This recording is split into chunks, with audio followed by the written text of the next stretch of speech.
In the box is the Mingda Magician Pro 3D printer. This is a Mendel style or bed slinger 3D printer, and typically you don't want to hear the words bed slinger and large format in the same sentence because large format beds have a problem changing directions. This is called inertial mass, when the weight of a thing has to be stopped in its tracks and retracted. Then you're going to have vibration in the overall frame of the printer. It's just, unless it's built very rigidly, and even then you're going to have smaller amounts of vibration because the rigidity compensates, but you won't eliminate the vibration. And the vibration manifests on your prints as vertical lines called ringing. This is vibrating, ringing, same sort of a deal. So yeah, typically you kind of want to stay away from large format printers that are bed slingers. However, if you're looking for a bargain, you can't get away from it. You can't escape the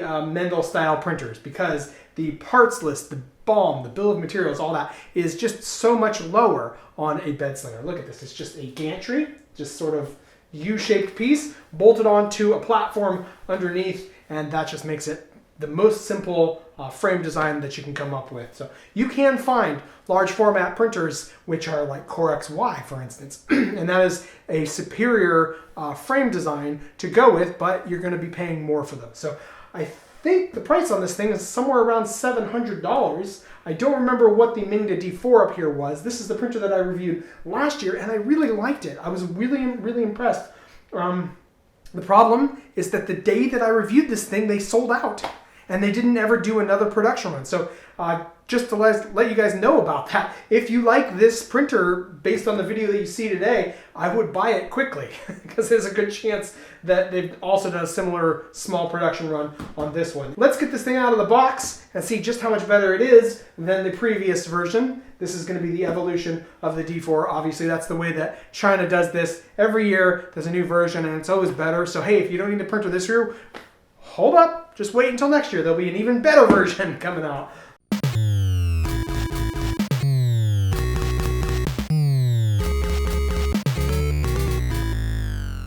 Well, I've never seen this before. The printer came packaged with a piece of wood for ding prevention, I guess. But hey, with today's high lumber prices, this is like getting a $100 rebate right there in the box. Oh, it's got that new car smell. So this is what came in the box. That's it. That's all there is to it. It's hardly a kit. You basically just bolt this big old piece onto the base here, and you're ready to rock and roll.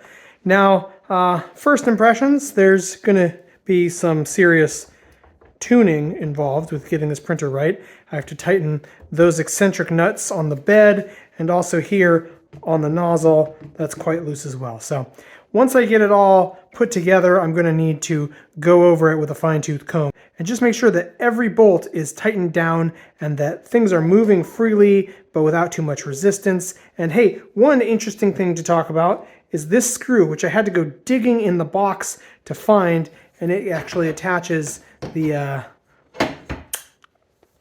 joint right there. Looking at the bottom of the printer, there's a plastic panel here covering the electronics, and hopefully I can get that tightened down once I've taken it back apart, because the noise is not great, and it would not be nice to hear that vibrating when the printer is going. Warranty void if seal is broken. I mean, what warranty? That implies that these Chinese printer companies will stand behind their product. I don't know. Do they? I'm just a reviewer. I never use these things for the long term and reach out to the customer service for these companies. So maybe people want to chime in and talk about their experiences with Mingda from a consumer level, standpoint, where you actually had to return something or something like that. Because I was under the impression that you pretty much bought these things and then it was up to you and the forums online whether or not you could fix it yourself. If you want a printer that is guaranteed to work with customer service, there are Western options that you would go with. So that's how I thought it worked, but apparently there's a warranty on this printer, so what do I know? So looking at the control board here, it is a Mingda branded proprietary board running some sort of a 32-bit chip, and it looks decent. It's got these fuses on there, but what are they needed for when it comes wired from the factory? You're highly unlikely to ever burn out or make a user error mistake that would burn your control board. So Yeah, all in all, there's nothing I can do with this. It just is what it is. It's a black box, and there's nothing I can, change or modify with this very easily. Now, there is this header right here, but I suspect that to be the programming header and not a plug for a bed leveling sensor. The wiring looks clean with the mains voltages completely encased with some insulation. This cut wire right here tells me that I've received a prototype unit, so this will have been assembled by the product development team and not by the factory workers like the machines that you guys will receive, but it should be identical either way, minus a cut wire. Here it is, fully assembled, and despite what I said in the intro, you guys, I was wrong. This is not an iteration on the D4. This is an entirely new printer. There's so much changed. There's almost nothing, like there's no common DNA between these printers. So Mingda went to the drawing board, started from scratch, and made a printer the likes of which I have not yet seen from China. It involves a lot of plastic, which could be a bad thing, but in this case, I think it's very appropriate. It's a cost-saving measure, and it makes for a very good-looking printer. And just glancing over this, we're going to go over all the features, but I don't see anything missing. But let's talk about all this plastic. Okay, so the base here is a big piece of metal, but this whole piece is a chunk of plastic. You can see the little flanges that the guide rails are bolted or sort of like aligning up against. And so this is all plastic. If I scratch that with my scissors here, it just carves the plastic, but doesn't make the noise. So this is not GFRP, glass fiber reinforced plastic. So I'm thinking they know what they're doing. This piece doesn't need to be glass fiber reinforced, but this piece here, also plastic. So you can see this bed, you see all these screw holes? Every one of those screws is mounting into this plastic piece, which has waffle board style reinforcement. That is quite stiffening. So it means the bed is pretty well constrained, which is good to know because a large format bed will really warp in the heat. Check out the link in the description where I talk about how beds change shape when they heat up. So that's going to alleviate that. But again, this is plastic, except this time it's glass fiber reinforced. I turned the printer off so that it's as quiet as it gets in this room. Hopefully you guys will hear the scratch here. Judging by the light color of the cut and the sound that it made as I was cutting it, this seems like it's pretty high glass fiber content plastic. And that's a good thing because the glass fibers help the plastic to resist what's called creep. So plastic will just slowly bend over time if it's under pressure, and also heat creep, which is closely related to creep. The proximity to the hot bed here would make this part very susceptible to heat creep, so the glass fiber content is like absolutely necessary. And getting a look up under the bed here, we can see the waffle board stiffening ribs. More plastic on this machine. Plastic, plastic, plastic, but the rear brackets here are made out of metal. This entire top piece up here made out of plastic, and none of these plastic parts here are glass fiber reinforced. This is really interesting. The spool holder has just this little clip, so you can lift that up. It slides in either the right side here, or you can mount it to the left side, wherever you want your spool to go. This is just your sample in case you want to get printing the second you get your printer and you don't already have a roll of filament ready to go. So right here, this is one of the only elements on the printer where I was going, what? That needs some more refinement. Why did that get sent out in that situation? So you can see there's this long finger which holds the skinny finger, and the skinny finger goes into the optical sensor here, and that's how the Z-axis homes. And after the Z-axis is homed, surprise, surprise, it has bed leveling, automatic bed leveling. The nozzle has a strain gauge attached to it, so it can do nozzle touch bed probing on this glass surface. So this is one of those ultra base style print surfaces. I like them. They're incredibly durable. The style here, which peels up, that's nice. You can peel it up and peel your parts off like so, but this is just not durable in any way. Unless you have experience with this kind of print surface and you are very, very careful with it, you're going to damage it and need to buy new ones on a frequent basis. I damage these all the time because I don't have the patience to let the prints cool down before taking them off, and I'll take knives to them to try to pop the prints off, and I'll scratch them. These get ruined really quick. For longevity, much better. But this is pretty darn heavy, you guys. 1,570 grams, 3 pounds, 7 ounces. That's a hefty amount of weight to be trying to move back and forth. A lot of that weight could have been saved if Mingda had sent the printer with something like this, which is a flexible spring steel PEI coated print surface. And this one that I have, because I was using it on the D4 there, it fits. It actually would work quite well. I could binder clip this down to the bed. The problem is up here at the front, there's these protrusions from the plastic sub bed, and they are very useful in locating the bed and keeping it from moving. So if I want to use this print surface, I either need to cut it with the Dremel tool to sort of make room for those protrusions, or I need to cut the plastic off and then I'll lose some of the functionality with the glass bed. 575 grams, so 2/3 less weight. That is so much. That's going to make a big difference in ringing. But if you're thinking of running out and getting one of these flex steel plates for this printer here, I'd urge some caution because you might not be able to get it to do anything useful on this printer. I took a look on Mingda's website and it's a little bit difficult to find the firmware. If it's there, I couldn't find it. So maybe if you send them an email, they'll send you a copy of the firmware. But I don't know how easy it's going to be to change the acceleration settings, which will make the bed move more quickly because it is now lighter weight with this print surface. I really do like the Ultra Base style print surface, this glass print surface. It is incredibly durable. Like I can just stab it all day long with sharpened knives. Like that is reasonably sharp right there, and I'm not going to damage it. This means that I can use my flexible knife like so and slide it underneath the prints and they pop right off even before the bed is cooled down. Now, if you wait until the bed cools down, the part just magically releases from this print surface, at least when the print surface is new, okay? And that's another thing to talk about. There is a magical coating. You can see this sort of like ceramic etching, or I don't even know what all the little dots are made out of. They help add a little bit of texture, but the real magic of the print surface comes from the coating, which if you attack it with some rubbing alcohol will, be removed. When that happens to me, I replace it with the nanopolymer adhesive, but there's also Magic Glue or even glue stick if you want to go the cheap route. Eventually, this won't work quite as well as it does when it's brand new, unless you spend some serious money to get the professional level bed treatments. The vertical members of the gantry have these lines that are cut into them. Like that's pretty deep there, and they're on both sides. So I'm guessing that this is just to help you level the gantry during assembly. If you ever take it apart again, you can line up the bottom of the cross piece here with that line. So that's a nice touch. Speaking of the gantry, there are dual lead screws for raising and lowering the X crossbar here, and that is pretty much necessary on these large format printers unless you have a top belt which marries the two sides to each other, in which case you would only need a single stepper motor. So we have a bit of redundancy.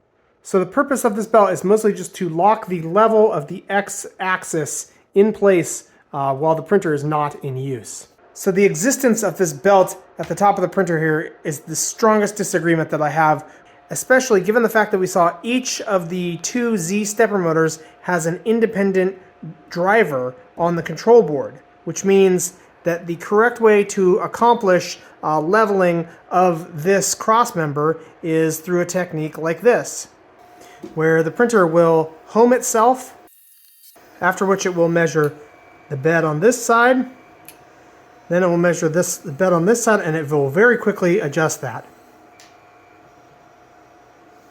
With the cover over the whole X carriage here, I had the suspicion that the extruder was going to be a Bondtech BMG knockoff, but once I got that cover removed, it appears to be its own unique design, which is really great to see. Obviously, it's derivative of the Bondtech, but yeah, they've done their own work here, and it shows. So there's the cooling fan sucking air from, I don't know, maybe there's a little problem with the air flow where it's sucking it from, but it blows it across the fins up here, which cool off the body of the extruder, and then you've got the fins down low here, which are for the heat break from the hot end to there.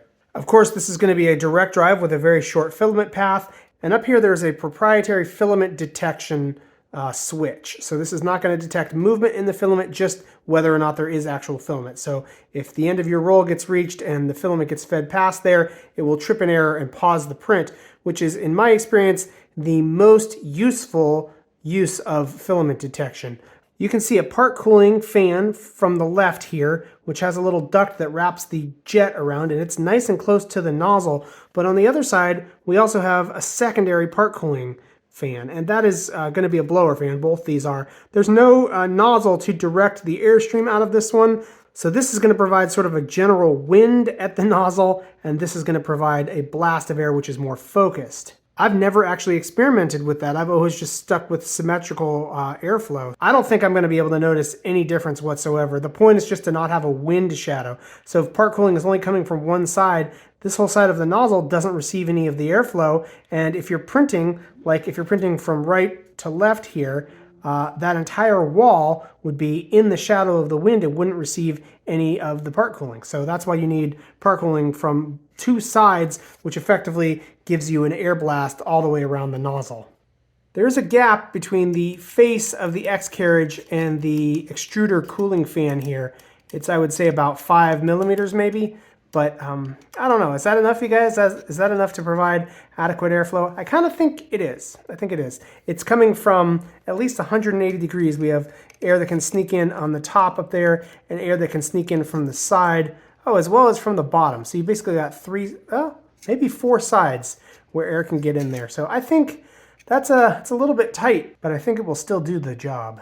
Okay, wow. I was looking for a load cell to figure out how they're doing the nozzle touch probing, and instead what they've got is a magnet embedded here on this piece of metal. So you can see this is an isolated sort of piece that comes off of the bracket, whereas the rest of the hot end is going to be separately mounted. And up under there, you see that PCB? That's going to have an inductive sensor on it. So the sensor measures the magnet, and it's going to notice at that close of a distance, the smallest change in the magnetic field is going to be sensed. So with just a slight touch on the nozzle, it's going to register. I have not seen that technique being used on a printer before, so this is just one more instance where Mingda here has made a very unique printer. I'm so proud of them, you guys. This is not just a bunch of clones assembled into a printer. They are doing unique work at Mingda. I love it.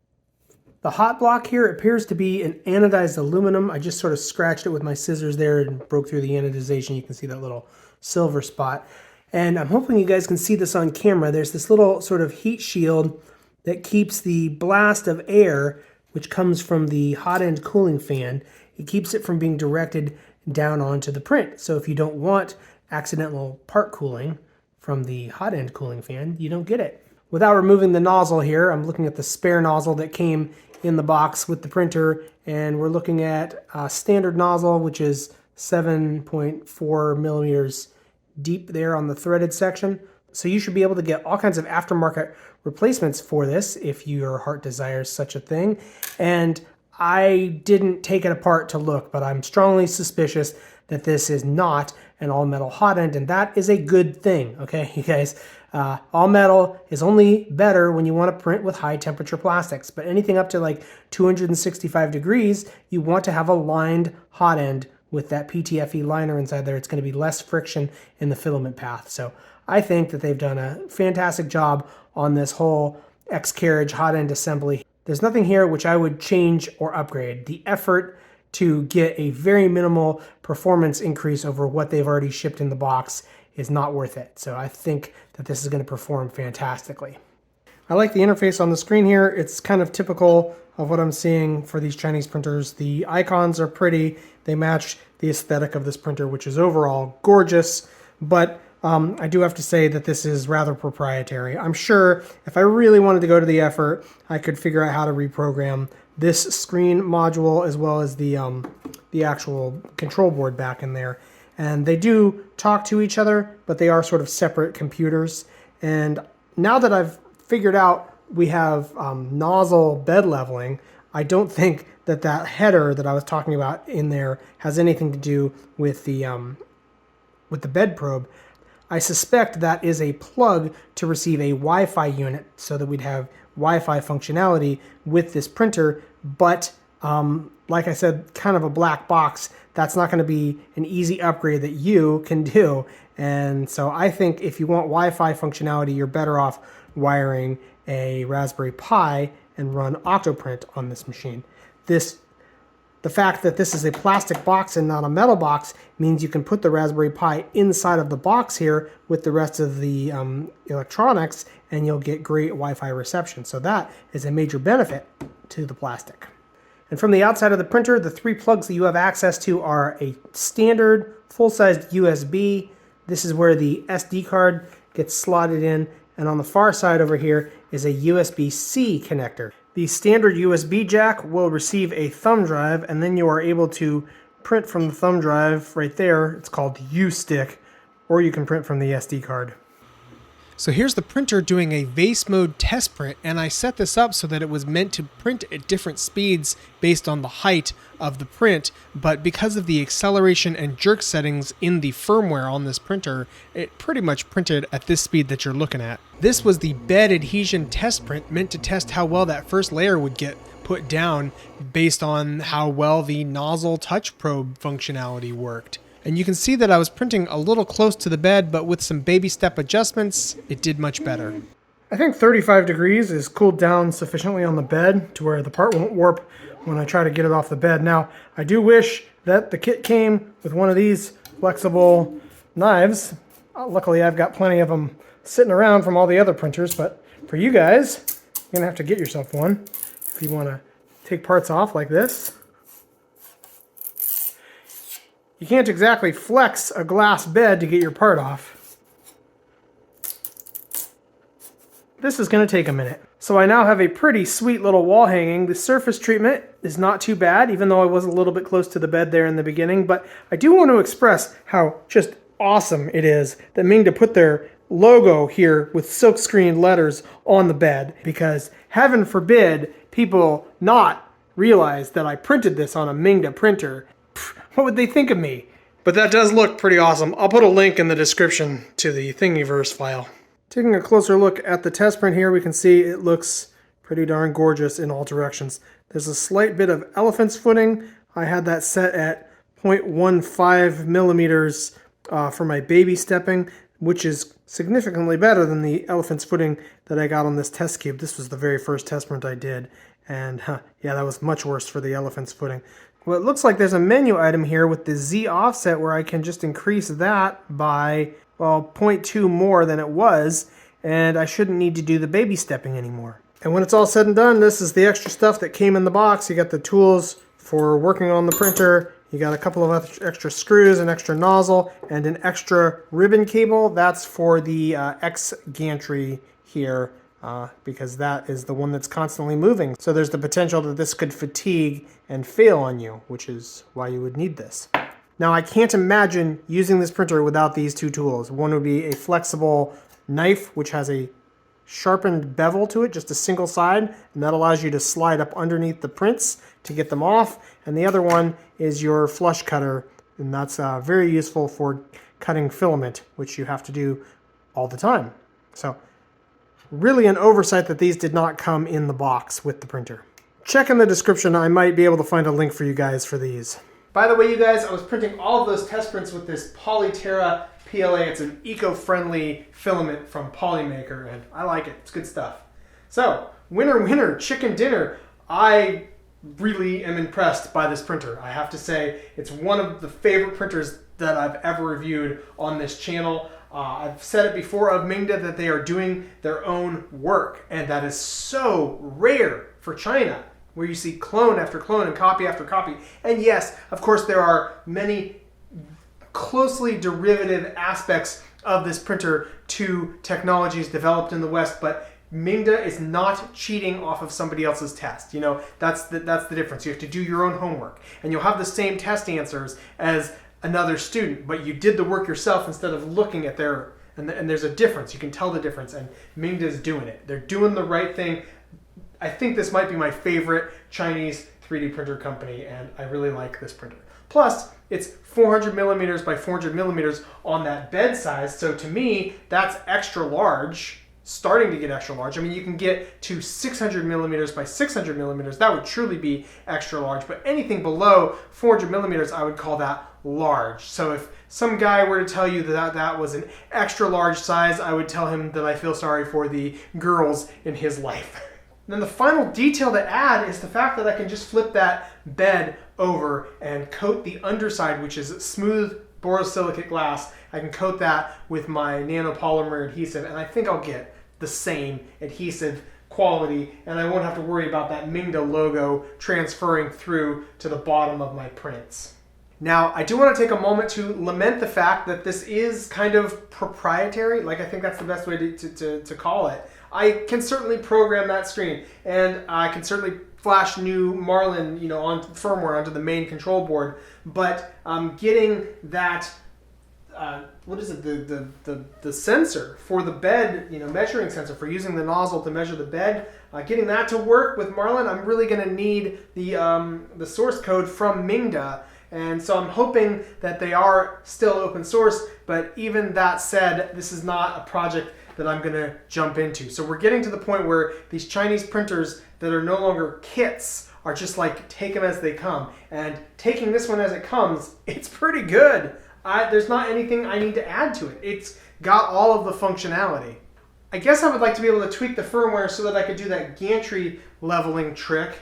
And I guess in the past you've seen me put a nozzle cleaning brush off on this end, although I don't know if the frame allows me to, see, the nozzle won't reach quite so far as I could on previous versions, so that's not an option anyway. So yeah, it's take it as it comes, and as it comes, it's pretty dang great, especially for $800 to be able to print that good a quality on that large of a bed. I think it's a winner. So that'll do it for this video. Thank you so much for watching. See you in the next one. Have a great day. Bye.